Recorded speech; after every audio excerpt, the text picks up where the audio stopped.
Greetings. When we talk about fear, we have to understand that it is a natural, a survival mechanism against a harm. This harm can be physical, psychological, or otherwise. It can be real or imagined. Physically, we have chest pain. We experience chills, nausea, dry mouth, rapid heartbeat, sweating. Psychologically, we may be upset. We may have the feeling of impending death, of no control, and others. Common fear triggers are very often the unknown, the future, the imagined events of what could happen, real external dangers, and certain specific objects or events.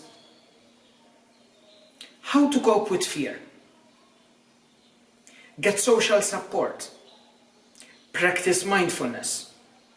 It's important to know how to calm down. Easier said than done, I understand. But once you start and learn what normally triggers fear in you, you can know those precipitators, and also you can prepare yourself.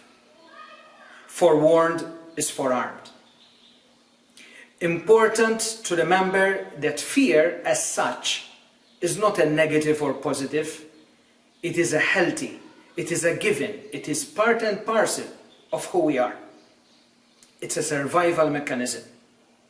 Important to find ways how to control our fear so that we'll remain in control of the situation, so that we better cope with those feelings, rather than let those feelings control over us.